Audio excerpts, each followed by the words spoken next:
Hello friends, Marcy here. And we are on Marcy Me channel. I've shared a lot of things over the years about fountain pens and inks, my swatches, my joy. But there's a lot on my YouTube channel, Marcy Me, that I haven't shared with you. I do share on my Instagram channel, Penned and Painted, which it describes more of me because although I love my fountain pens and my inks, I have more more yet to swatch with you that I've collected. I spend a lot of my time watercolor painting, and that's a side of me that I don't share on Marcy Me. So I want to bring that a little bit to you. I recently introduced to you my Beam paints, the all-natural paints by Indigenous women in Canada.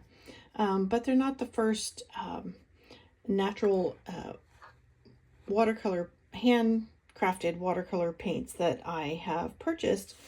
I actually purchased some in December, and here it's March, and I've yet to unwrap them.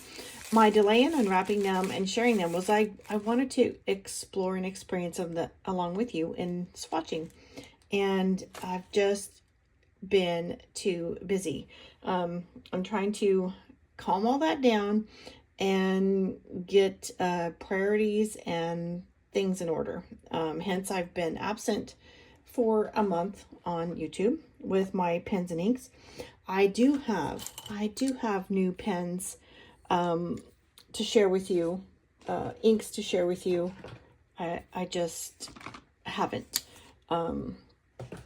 My focus has been elsewhere. So I'm still enjoying all my inked pens every day in journals and at school. I've been posting those on my Instagram as well. I've been coordinating my pens with my wardrobe that I wear at school, and I've been having such fun with that. Anyway, I don't want this to be too much of a talking video. I just want to give you a little background about where I've been, what I've been up to, and let's talk about some paints. So I shared with you my all-natural Beam paints. My first paints ever that I purchased was Winsor Newton. I got it upside down. This was Cotman, however they say it. This is a student grade palette that I either purchased at Michael's or Amazon. I'm not sure which, but this is how I started painting, with this very limited color palette, and watercolor, white's not considered a value at all. I don't know why they even bother putting it on your palette. But I went from that I'm not sure the order, but this was possibly my next watercolor purchase on Amazon, and it's now known, as you see it, it's called My Lang. From a lot of YouTubers, they share that, but I had this case long before that kind of description or name. Let's see, and from there I have purchased a lot of this. This is a complexion palette that I swatched but never really put into great use, like heavily. And I ordered it because one of my first, not my first, but let me back up a little bit, going from palettes to watercolor. When I started watercoloring with my very primitive and inexpensive watercolor palette, I was in journals by Planner Perfect, and they are Strathmore paper, and I was having quite a bit of fun just watercoloring in my daily pages. So I actually printed this from something somewhere, and you know, I can't tell you who to give the rights to. I don't know. It was just something on, I don't know, Facebook, Pinterest, somewhere. But I printed it. I thought the hummingbirds were gorgeous. I loved the text. And so I painted a hummingbird in my journal. And that was the beginning. This was in July of 2019. And I kind of just went from there, just having fun, painting and writing and keeping track of my day. So then I went to another journal. I had printed some more pictures from the internet. I'm not sure where. And I just tried my hand at watercolor on the Strathmore paper, not knowing what a value paper is to watercolor. I was enjoying my experience very much. So that was almost 6 years ago. Let's see. Here we go. Another one. And I moved on from there, and I actually painted a portrait of my dad and his dog. First person portrait I ever attempted. I don't have that painting. It's framed on their wall, but I'll put a screenshot in here for you to see.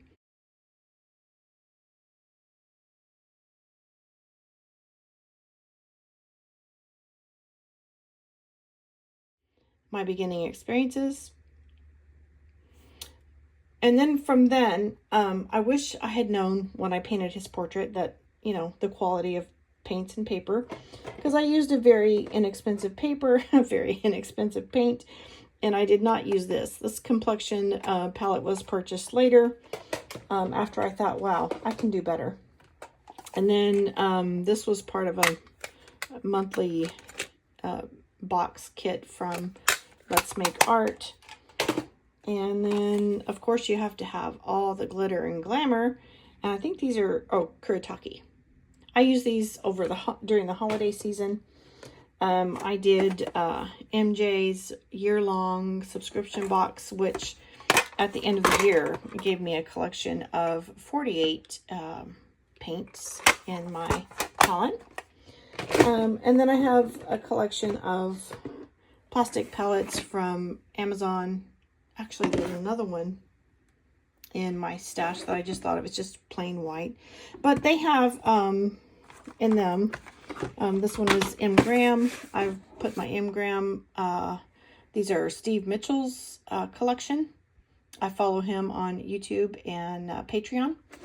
And then this is my Winsor Newton tube paints, which are collected in here. And these are the professional line. Some of them are from Hobby Lobby, some are from Michael's, some are from Amazon, but yeah, I have quite the good assortment of professional tube paints in there. And then I went to My Merry Blue because I follow Jenna Rainey. I purchased the My Merry Blue paints, and actually this is her signature collection, and then again a signature collection from Steve Mitchell, the same as the M. Graham. So I do appreciate the expertise that, you know, the artists can share on quality paints, and that's where we're at now. Let's see, I have one more palette in here. It's Paul Rubens, but I really don't use it.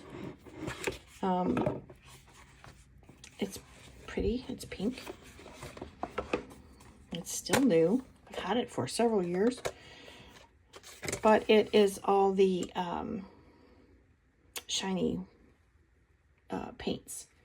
So I just didn't have much of a call for those. And I don't know. I may re-gift it to a granddaughter somewhere along the way, because it's gorgeous palette, nice packaging, but I'm just haven't used the pearlesque colors that are included. So anyway, I went on a watercolor venture for the last 6 years. Oh, I forgot to share, these are my Daniel Smith tubes, which I have more of than any other brand. The Primatech, these are genuine, made from crushed minerals. So I've yet to swatch those, and I'll be doing that soon. Let's see, these are My Merry Blues, and these are this set of My Merry Blues in a ceramic palette. And don't discount. I've had this for several years. I ordered it from Etsy, and I didn't put it to use for a long time. And then I finally filled some of the wells with some Daniel Smith paint, and I take it to school with me in my backpack, along with a small Paul Rubens journal that I sketch in. I let my students paint with me, and I'll just, during my lunch, that's some more student work. They like to paint in my book. During my lunch, I'll just enjoy my quiet time and paint out, and some beautiful floral. I love botanical painting florals the most. These shiny glitter colors are actually from this palette. I actually carried it with me. Another student painting. And that's the beginning of the latest one, but yeah. So I like to paint instead of eat during my lunch at school. But that all brings us back to sharing my natural handmade watercolors from Beam, and then the ones that I failed to share with you for 2 months. Yes, 2 months. I'm sorry. So let me clear a lot of this out of the way.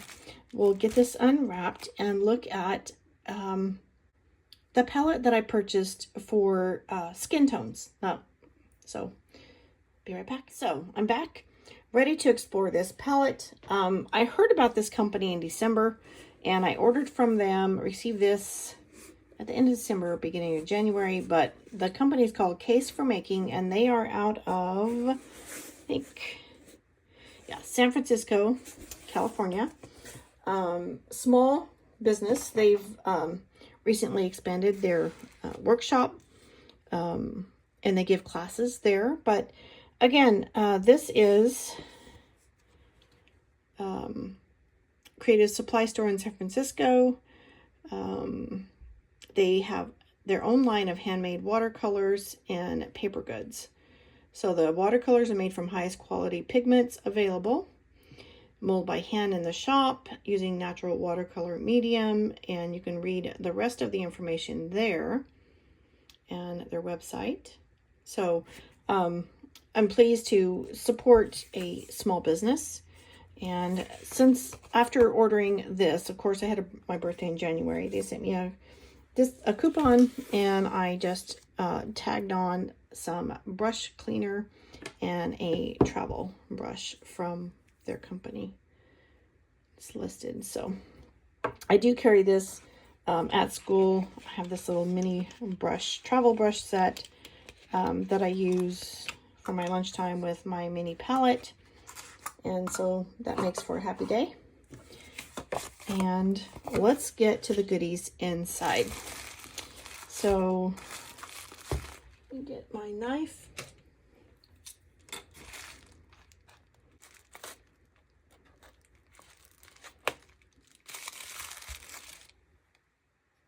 Okay.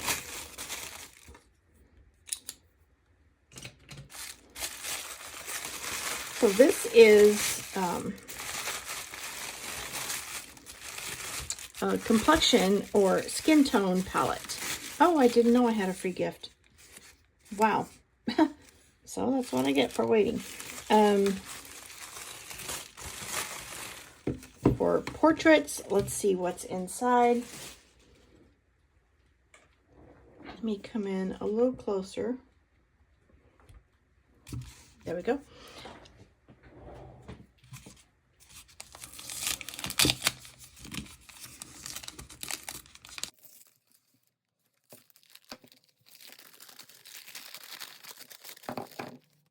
That's a nice palette. It's quite heavy. I'm surprised. That's a nice size palette.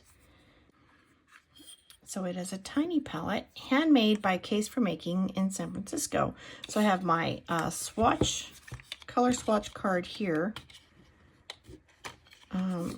in the lid, and the lid could be used as a mixing tray if needed, but I'm sure I would be using a larger scale, and I could use some of my ceramic palette mixing trays for that purpose. Okay, it looks like I'm going to take a minute to get these out of the container. Like 12 colors altogether, but before I pause the film, let me see what my free gift for you contains. I wonder if I received one of the paintbrushes that I ordered. Oh, a water brush. Cool. Okay, always appreciating a water brush. Thank you, Case, for making. Love it. Love the free gift and the thoughtfulness. So I'm going to pause and take these out of the container so that we can move along quickly. So I'll get these unwrapped and placed back into the palette. So I kind of like the order that they were placed in the palette, and here each pan is labeled, and I'm just going to place them back in. This was a little challenging, a new kind of palette. So after I get all the pans in, I place these spacers back down to tighten up all the pans, and we're good to go. Then I'll be swatching the colors here, and we'll be back in a moment when we're ready to go.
Okay, so some of these colors are quite saturated, but the lightest value is what I will attend to when I'm mixing my colors for skin tones. Yes, you will use darks like indigos and even the blue for shadows in painting, and I'm looking forward to mixing these colors and getting to it. But thank you for spending some of your precious moments with me and exploring my new portrait palette from Case for Making. You have a blessed day. Bye-bye.